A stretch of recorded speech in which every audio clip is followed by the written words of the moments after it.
Hello and welcome to my channel, guys. Today I'll be talking about the second ODI played between Bangladesh and India at Mirpur. Now, this ODI is a very important one for both sides because for Bangladesh it's simple: win the series, win the match, and win the series and win the game, right? So winning the series is special because India versus Bangladesh in recent years has been a very big rivalry, right? We have always talked about, we always knew about India and Pakistan and what that rivalry is. But India and Bangladesh, I think, if not at the same level, is a still very big rivalry, right? So India coming to Bangladesh after 7 years, and this is being very hyped, and especially after the win that Bangladesh won at the first ODI has just made that even more big of a deal, right? So the second ODI, which was played today at the time of recording, I just finished watching the game. Now I'm recording this video. So I think Bangladesh playing the match is very important for them to win, uh, and for India as well to stay alive in the match, and especially looking at Rohit Sharma's captaincy and what captaincy he or what were his tactics, and the fact that he just kept on getting frustrated and kept on showing his frustration with his players, and that was something very interesting that everyone's talking about. Because as a captain, if you're frustrated, right, if you're overly frustrated, that's something that will always affect the team negatively, right? This is one thing that happened with Kohli, in that Kohli was very expressive and he tried to push his opinion too hard on the team, right? So this is something very interesting, and now this is what is again happening with Rohit Sharma, right? Maybe not in the way that it happened with Virat Kohli and Ravi Shastri, but it is happening to a certain extent. All about that. So before anything, I would like to say for Bangladesh to win this match was a very big deal, right? They had to win the game because in the if you go to the decider, and no matter how bad India's down, they're still one of the best sides in the world, right? And playing a decider against India, you never know. So it was very important for Bangladesh to put the series to bed before the third match at Chittagong. And the fact that Bangladesh won the match was I thought was very astounding and very surprising, because given how they started, and this is what we're going to be talking about now. So Bangladesh won the toss, right? Bangladesh wins the toss, and they decided to bat, and which was very surprising to me because given how I think if you win the toss at Mirpur, you need to bowl first. You need to try to get the team out cheaply, especially Bangladesh, because they are playing a game that India is very good at chasing, right? India is very good at chasing. You need to put some. You need to try to keep them away from their strengths, right?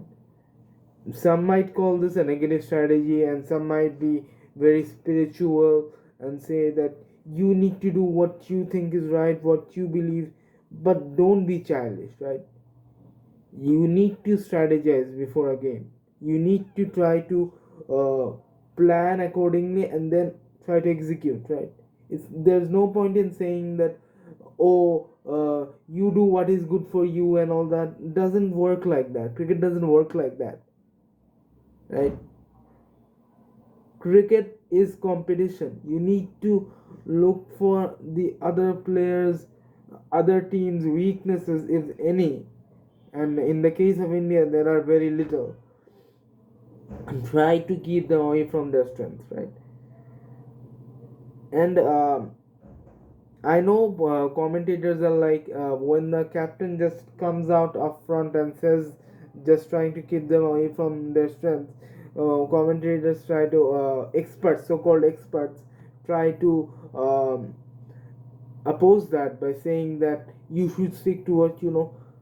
But you need to examine what a team is good at, and India is good at chasing, right? Having said all this, uh, Bangladesh wins the toss, and Leighton Das says he wants to bowl for bat first, right? He says he wants to bat first, which I think is good in a sense that this they had a 1-0 lead, and they wanted to test their team as how they could play uh, in setting up a target, because Bangladesh won the last game but they did not play that well, right? They won through Miraz's heroics, but they did not play that well. Having said that, um, they chose to bat first, and they got off to an awful start. They got off to an awful start, right? They got off to a terrible start with their openers, Enamul Haq Bijoy opening with Litton Dash today, and he hit about 11 runs of 9 balls, of which uh, he hit two fours, right? He hit two fours, and then uh, he got out, right? This is something that is very frustrating, and this again shows 11 runs of 9 balls. So you hit two balls to the boundary, you hit 8 runs, and the next um, three balls you three 6 balls you hit for uh, next 6 balls you hit for 3 runs. Now I know I'm being overly critical of him, but this wouldn't have mattered if he had gone on to score a 50, at least a 50. You need your opener to score runs for you, right? And this is what I'm being afraid of, that what will happen is, and this is something that I'm being critical of, because if you've seen the last two videos, then of this series, rather the whole series that I've been covering, if you have been seeing this, I have always said that Bijoy needs to be given his chances, right? He's been playing, he's come back up into the team after a long while, he needs to be given an extended run. But this is what I fear, right? If suppose Tamim Iqbal gets fit and he plays for, plays the series after the next series, what happens then? Because if because even though Nazmul Hussain Shanto did not score runs, right? But he did score runs in the previous series, and in the T20 World Cup, albeit against Zimbabwe, but he did score runs. What happens then? Does Bangladesh, looking at the team management and the selectors, I have a growing feeling that Bangladesh are gonna drop Bijoy again, right? And this is where I think that's the problem. So the third ODI is a very important match for Bijoy, because he hasn't scored runs, right? He hasn't been scoring any runs. Now, if this was a team that was willing to give players an extended run, then I would not have been so hard on Bijoy. But this is something that I think Bijoy needs. The third ODI being very important for him, because this match might very well decide whether he plays in the team or he gets dropped again. So that is that. So Little Dash, this is something that I don't really understand, right? Little Dash comes in. He's I don't know what it is. Is it the pressure of the captaincy? Is he trying to be a, um, a little bit responsible and trying to play according to the situation and play an captain's knock, or what it is? I don't know. He scored 7 runs of 23 balls, right? He got out on the 23rd ball. And this isn't something, I mean, even if you're trying to be responsible as a captain, so you played about 23 balls, got out for not many runs, for only 7 runs, right? That in itself that itself put Bangladesh, your team, under pressure. And as a captain, that is not what you want. Now, look, Litton has been making very good progress with managing his bowlers and giving his bowlers short, sharp spells, and I fully support that, right? I fully support that, and I think he's been a breath of fresh air when it comes to captaincy. But this is something that really needs to be looked at, because I think he's a very good player and he's a better player than 7 runs in 23 balls, right? He's a better player than that. He's been carrying our team in places of like the opening slot uh, for a long time now, right? And this is something that needs to be looked at. Now, this all being well and good, so Little Nash gets bowled by Umran Malik, I think it was, right? It gets bowled by Umran Malik. And at this point, I'm thinking, here we go again, right? The top order doesn't score, and I am thinking, okay, right, this is fine. The top order doesn't score runs, no problem. We're still good at this. We are good at this, no problem. Umran Malik. Then Nazmul Hussain Shanto comes in, and again, this is a player that I I just don't know. I don't know what it is, but I don't like the look of him. Right? As a player, you gotta be confident. As a player, you gotta be and these players, what they do is, when you're in bad form, right? I get it. When you're in bad form, you need to be you need to tell yourself that I'm still doing good. In order to give yourself that mental boost. But this guy, I don't know what it is. He plays one innings, then he goes into a nutshell, and again after 20 innings, after a year, he plays another innings. This is not how you become consistent, right? This is not what you do. And I feel what they're doing is, they're doing the same thing they were doing with Sommu Sorka, when they gave them chance after chance after chance after chance, and finally, after they finally, I don't know what happened, after they finally thought, no, he's not worth it, they dropped him, right? But it doesn't, this isn't the right way of going about it, right? You give a player chances, he sees, takes those chances. I don't know what it is. Just, I don't see the players playing well. Even in the practice sessions, after practice sessions, he's like, no, I got this and all that. And in the match, he gets out. In the first ODI, he got out of the first ball of the innings, man. It's not happening. This is not how you play cricket for your country, right? This is not how you do it.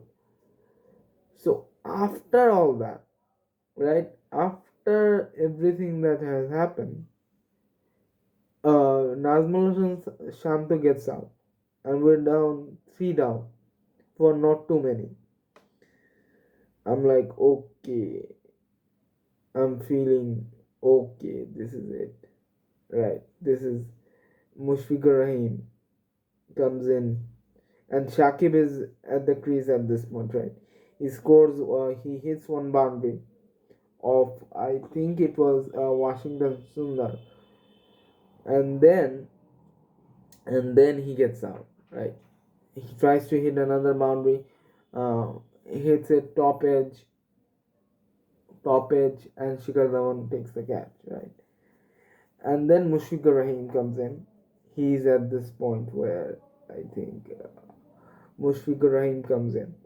Mushfiqur Rahim, again the same thing. Mushfiqur Rahim, um, I don't think it was a shui. I don't think it a shoe was a shoe dismissal, but it might have been. I don't know. So what happens is he basically tries to block the ball. It hits the glove, then hits the pad, balloons up in the air, and it's been taken by Shikhar Dhawan again at short leg. So they put a short leg in a one-day match, and he got out to the short leg, right? Now I don't want to be too hard on him and all that, because I know that he's been Bangladesh's listed dependable for a very long time. Um, but this was one of those catches and all that where I thought Bangladesh lacked intensity. And then comes in Afif Hussain, right? Afif Hussain comes in, and this guy gets off the first ball that he faces on a ball that he should have been forward to. He tried to cut it and got out. I don't believe that there was turn. I know the commentators were saying that there might have been turn and all that, but he missed a straight ball. He missed a straight ball. He got out, and this doesn't make sense to me. I mean, in the last video that I made, I talked about Medias and Miraz coming before Afif Hussain, and I still stand by it because, as I'm gonna talk about, Miraz just had a great game, and he is that reason why Bangladesh won the match and the series, right? Um, so Miraz, what happened is, so Afif gets out. They at this point they are 69 for 6, right? They're 69 for 6 at the end of the 19th over, and I'm thinking, can they score even 120? By the way they're playing, can they even score 120? And oh well, Miraj just came out, and he came out swinging, hit couple of fours, and I was like, oh no, again another batsman trying to be over aggressive, trying to counter attack, and he's gonna get out. But that did not happen. Primarily because Mahmudullah Riyad held down one end at first, and then again I was thinking that maybe they're gonna still, you never know, they might lose and all that. But after all that, the partnership that they put on 148 runs of 148 runs, I think it was 169 balls or thereabouts. So the amount of uh, time they batted, and it wasn't just time. They weren't just trying to play out the 50 overs. They were attacking as well, and so this partnership did two things. One, it put the Bangladeshi innings back on track, and two, it set the flow for the final 10 overs, which I'm gonna be talking about, obviously. So this is something that I felt that Bangladesh really, this is where Bangladesh, I don't know what happened, but this felt like a improvement in which at least one player is getting run. I mean, Mahmudullah Riyad just took a back seat while Mehdi and Miraz was going crazy today. He was hitting the bowlers everywhere. He got a 50, and then I felt like I thought he got a 50. He at the end of it all got a century, but I really did not expect him to get a century. I thought he might get a 60, 65 and then get out, right? I honestly felt that he would get a 60, 65 and then get out. But he got a century, he got the team back on. He hit about three sixes, man. He hit three sixes, especially the one that he hit. I think it was three sixes, especially the one he hit um, with four, actually I think it was four sixes, three four sixes, something about that. Especially the one he hit down the ground. Akshar Patel, he just walks down the ground, hits him from six, straight over the bowler. That was a shot of beauty. That was a thing of beauty. Even the reverse sweep that even the slop sweep rather that he hit against the same bowler was very very nice. It was a very good stroke. Um, and he just kept on going after that. So after his 50, when he was at the 60s, Mahmudullah Riyad in the first last 10 overs went crazy. He went helpful length. I think he was about 35 or thereabouts, 35-40 in when he started playing the last 10 overs, and he just hit another 35 runs in 6 overs. He batted till the 46th over, I guess. Yeah, he batted till the 46th over. He was the one that started the hitting for Bangladesh, right? Bangladesh started hitting from the 44th over onwards, and he started hitting, and he hit the ball till the 46th over, after which he got out to Shardul Thakur. But he just he went from 35 to 17, 35 to 17, in about 6 overs, right? That was the amount of, and that really got me to a phase of the old Mahmudullah after the 2015 World Cup, and the 2015 World Cup that he played, and how he scored runs for Bangladesh. I think that was something that Bangladesh really, um, that innings and that partnership with Miraz really got Bangladesh out of danger. Even after, say, while Mahmudullah was batting, I thought maybe 260, right? I thought maybe 260, not more. But even and after Mahmudullah got out, that target reduced by 10 runs. I thought 250, not more, not anymore, and 250 if they played well. But then Miraj just started blasting the ball. I remember he was 66 of 71, right? And he just started blasting the ball everywhere. He started playing shots, especially the one shot that he played was, uh, I don't remember, was it Imran Malik? Umran Malik or someone. I think it was Umran Malik. He went for the scoop shot, but then was able to check it and just open the face and hit it for four, um, over third man, and that was something. That was a shot that you don't expect from Miraz.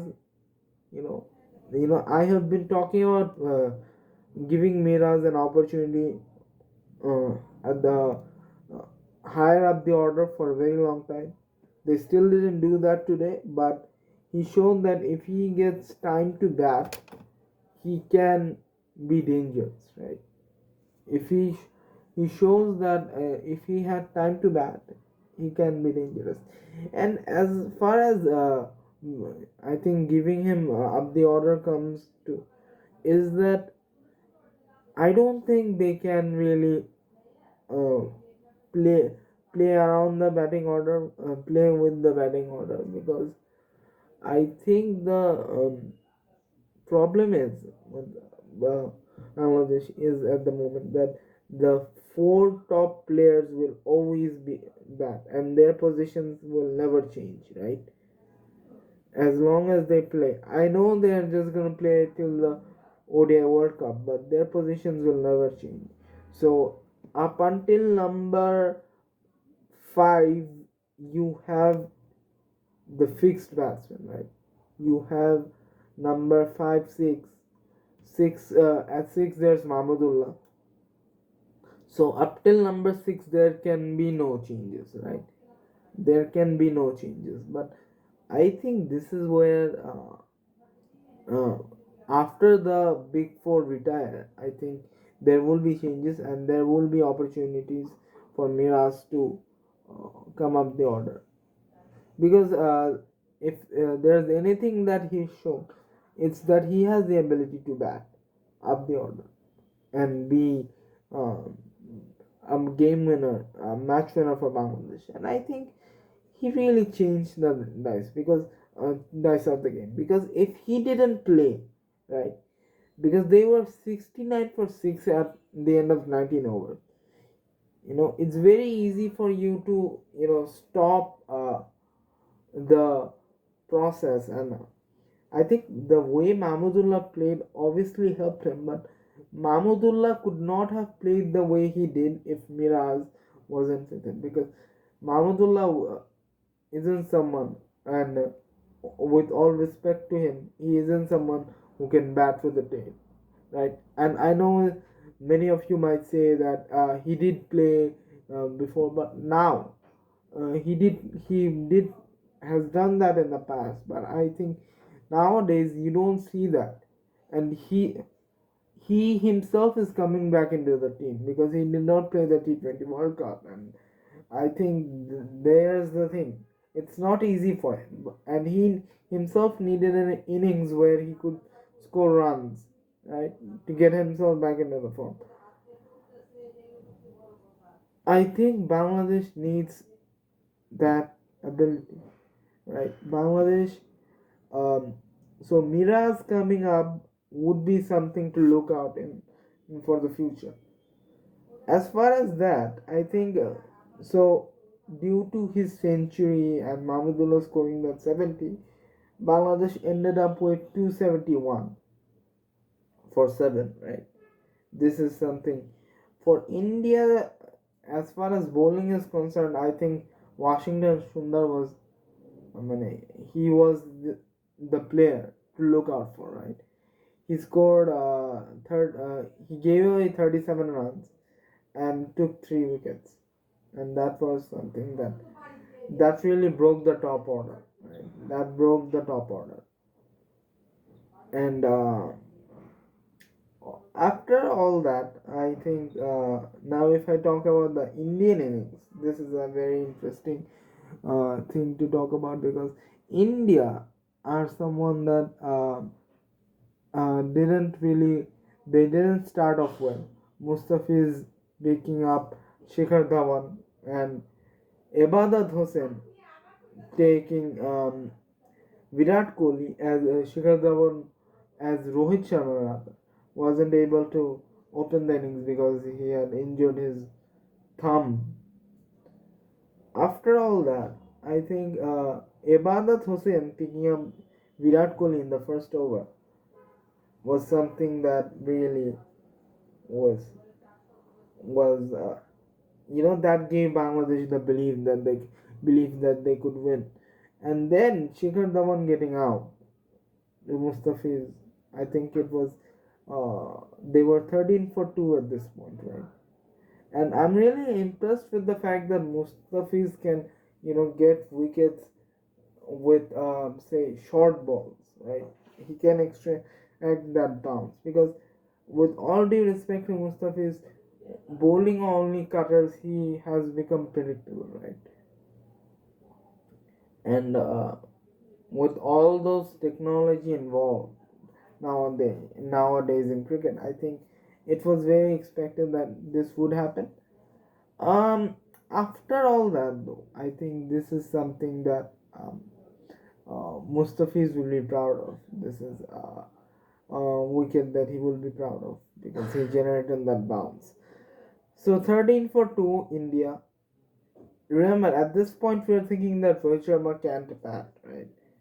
We're saying that Rohit Sharma won't be able to bat and he won't be able to mount. So basically, at this point, Bangladesh are thinking, and we as fans of Bangladesh are thinking that Bangladesh has to take 9 wickets to win, right? Because they are one batsman short. After that, Shreyas Iyer comes in, and this is where I think it gets interesting. In the first ODI, as we saw that Ibadat Hussain kept bowling short, and I don't mean short at the body and stuff like that, but just at head height, bowling short and at Shreyas Iyer to get his wicket eventually. Now this is something that was missing. I don't know why, but this is something that was missing today. I mean, he bowled short, but he didn't bowl at head height and all that. He didn't bowl at the helmet. Um, so I think this is where Bangladesh had a chance to take fresh air and win the match from there on. However, Fresh Ayer coming in was well, it was something because he started playing and he scored. He started with a lot of positive intent, right? He started off fending, but he was confident today. This is something that I felt, that he was confident, and even though when he was picking up singles and not scoring runs, but he was doing his bit, right?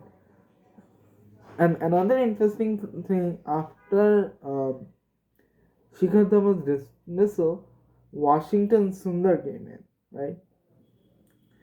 So Washington Sundar comes in, plays a few very good strokes, defends the ball beautifully, plays a couple of good strokes, and at this point he's playing like a proper batsman and all that. Then Shakib Al Hasan comes in, right? Shakib Al Hasan comes in. He's like, no, sir, I'm not letting you cost me the match. And just straight away, he takes Washington's wicket, right? So this is the second time he gets out against Shakib in the series. And Shreyas gets out, Washington gets out, rather. Washington gets out. And after Washington departs, KL Rahul comes into the crease. And I'm like, this is it. If we can put, uh, if we can take KL Rahul's wicket, then this is something that will be very good to watch. However, this is the time where KL Rahul starts off and he's playing good cricket. He's taken off singles, um, hitting the boundaries where he can. But then he gets out of a Mira's ball, and we know I heard the Brad Hogg saying that Miraz is someone that's gonna spin the ball into KL, so it might be a chance for him to take on Miraz and take some the and reverse some of the pressure back on Bangladesh. The moment he said that, he Rahul got out playing like a stand like a um, just a swipe ugly shot. It was a very ugly shot. If it would have come off, then it would be a beautiful shot, but it didn't come off, so it was like a ugly swipe, and KL being right in front of the stumps is just LBW. And Miraz at this point, it's already his game, right? It's already Miraz's game. He picked up a century, then he has taken this big wicket, and I'm like, okay, this is it. But then, at this point, I'm thinking Bangladesh are gonna win it easily and all that. But then an unlikely threat in the form of Akshar Patel comes in, right? He starts playing his shots, he starts hitting the boundary, and he starts aggressive. And with him playing this aggressive nature of cricket, uh, he's playing this aggressive nature of cricket. You see,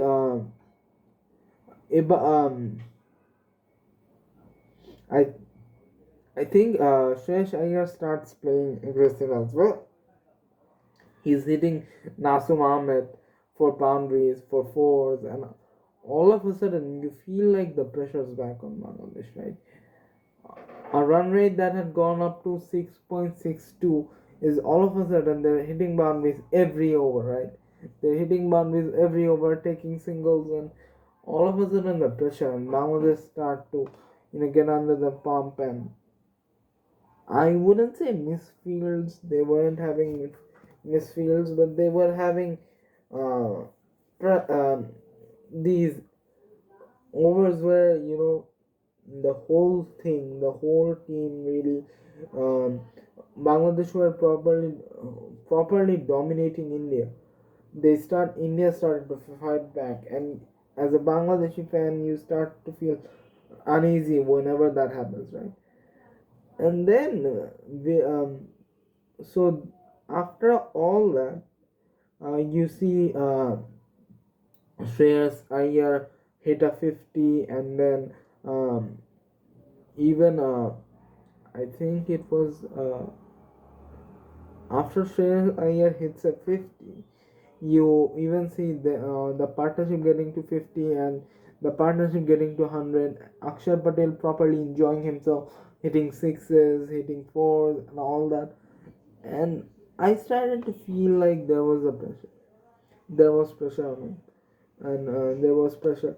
All of inward medias and minas. Again, right after the break, the the over after the drinks break, he takes the ball.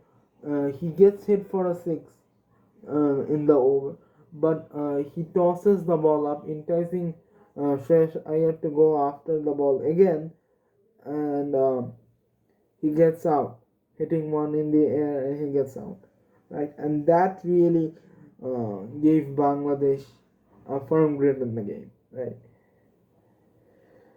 After that, Shardul Thakur comes in, and with with Thakur coming in, the India were at this point five down, right? India at this point were five down. Thakur comes in, and right after uh, Shreyas got out, and Bangladesh started to put a little bit more pressure, as was expected. Bangladesh were starting to put a little bit pressure, and because India were able to get a boundary every over when the partnership between Iyer and Patel was blossoming, they started to play good shots, right?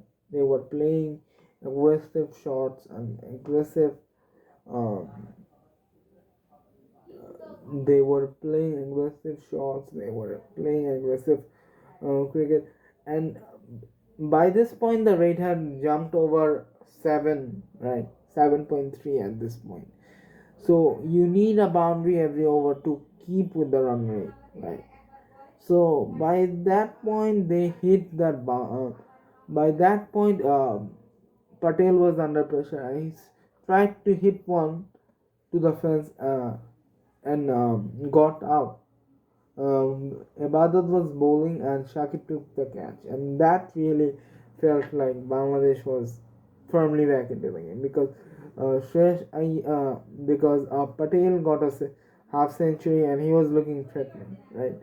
But him getting out brought out um, the him getting out brought out Deepak Chahar. So Deepak Chahar comes in. Deepak Chahar and Shardul Thakur at the crease, right? These are the two batsmen that are at the crease, and they're playing uh, like the match is starting to feel like Bangladesh are gonna win it, and they're gonna win it, and it feels like it's gonna be a comprehensive win for Bangladesh, right? And it's gonna be a series winner as well.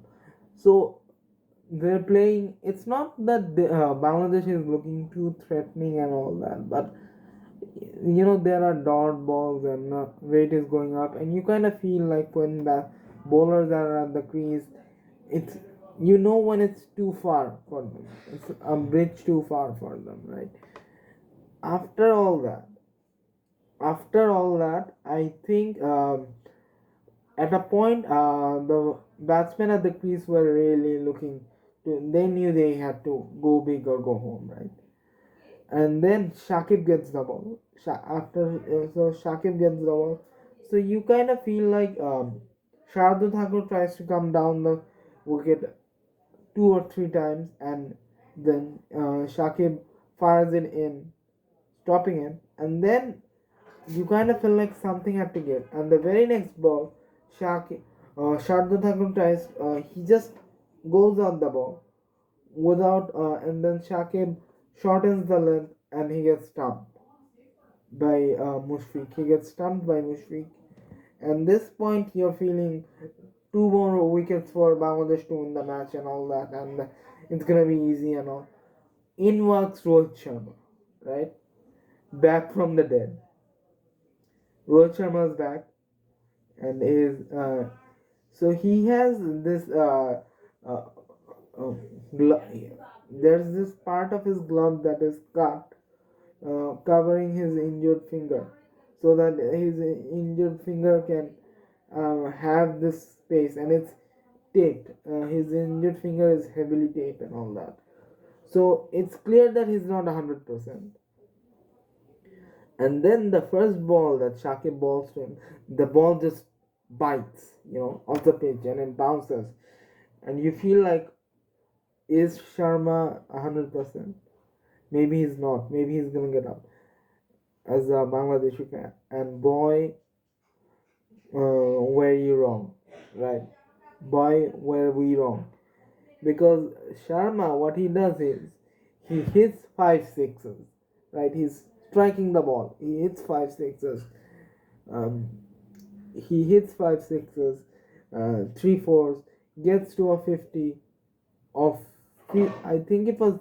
He ended up with 57 of 29. I think it was not out that too, right? He was not out. 57 or 58, I guess. And then he's not out at that point. At that point, he's not out. Uh, but by then, the match had ended. I'm coming to it, right? I'm coming to it. So Sharma keeps on hitting the ball, and then Chahar, uh, just after Sharma came to the crease, he was taking a few singles and getting into his innings, and then Chahar gets out, right? Chahar, the run rate was getting too high, and Chahar gets out, caught out by, I think it was bowled by I think it was Ebada who had bowled it, and he gets out, caught in the deep. So after he gets out, I think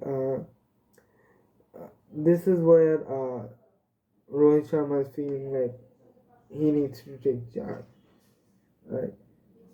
Mohammad Siraj comes in, and Siraj is like, okay, so this is where the dots rank up, and we see Rohit Sharma hitting boundaries, but then also playing and missing and not being the Sharma if he was fully fit, right? And so at that point, we're still thinking Bangladesh are going to win this easily. But Rohit Sharma shows that a wounded animal is more dangerous than an animal at full tilt, right? And Rohit Sharma just starts smacking the ball. I remember there was this one over from Ibadat. He hit 2 6s, a 4, and he hit 18 runs off it, and that really gave um, India uh, a chance to dream. So India needed 35 runs of the last 4 overs, and with the way that Rohit Sharma was playing, you kind of felt like Bangladesh are still in here to have their hearts broken, right? Um, but then what happened is Siraj got out, right? Siraj. They at the end of it all, Bangladesh it was 20 of 7, I guess, and by this point, under pressure, Bangladesh, as is customary of them, are dropping chances that they should be taking. Ibadat drops a catch. Um, by this point, Mehdi has walked off, and Mahmudullah needs to bowl his overs. Uh, two overs of him, and then so he's getting hit out. He's hitting the balls. So Rohit Sharma is hitting him away from fours and sixes, and Rohit Sharma offers them two chances, which are both dropped, and at this point you're feeling, oh no, what is it with Sharma and Bangladesh? Why can why is Sharma always the party spoiler for Bangladesh, right? And by then, I think we're feeling that they are not gonna Bangladesh aren't gonna win it. So India, fast forward, India needs 20 of 7, right? India needs 20 of 7. So by then, so Siraj gets a free ball in that. Even if he gets out on this ball, Rohit Sharma is to face the final over, right? Rohit Sharma is to face the final over, and then he gets out. Mahmudullah gets his wicket, but he doesn't get the wicket he wanted, right? So last over, 20 runs needed to win, and Mustafiz to bowl it, Rohit Sharma to face it, right? Rohit Sharma, then the first ball is a dot, right? The first ball is a play and miss. Second ball, second ball is a four, right? The second ball is a four. Third ball is a four. Second ball and third ball both are boundaries. So they need 12 of 3 runs. Rohit Sharma is still there. And the way he was hitting it, it felt like nothing could stop him. So the third ball is, it was right there for Rohit Sharma to hit it, but he missed it, right? He missed it. So it's 12 of 2, and the fifth ball rather. Fifth ball is a six, right? The fifth ball is a six, and at this point I'm thinking, oh no, this can't be. Bangladesh needs a six of one ball, and if you have seen Bangladesh cricket and followed Bangladesh cricket like I have, you know that Bangladesh's luck with things that should go their way is not always the greatest. Things that should go their way don't go their way very often. So six of the final ball. India needs six of the final ball, and Mustafiz bowls a Yorker, and Mustafiz bowl not a Yorker. It's a good enough ball that is not a low full toss, which Rohit Sharma was looking for, right? So it's a dot. Bangladesh won by 5 runs. They win the series 2-0 with a game to be played. So Bangladesh win the series for for the second time against India, and this is it, right? It was a tough game. It was a pressure game, and Bangladesh under pressure often crack, right? But they did not this time, so they won it. So this is pretty much it. This is my breakdown of the second ODI.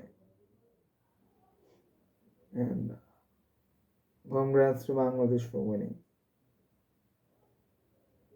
and congrats for you and I to being fans of Bangladesh, to see them win after all those losses that we suffer. But uh, either way, we're proud of Bangladesh, and we're proud of Bangladesh for the way they played um, today. Because at one point I really thought that the game had slipped away, right? From the beginning of the match to for a long time in the batting innings, you still kind of felt like all India need to do is break this partnership and the game's theirs. Luckily for them, and luckily for us, and unluckily for them, they couldn't break the partnership until Mira started going, and so that was what it is. Bangladesh, so Bangladesh really win the series 2-0, and they have a third ODI, which is a dead rubber, but hoping that Bangladesh can pull off a Bangla wash.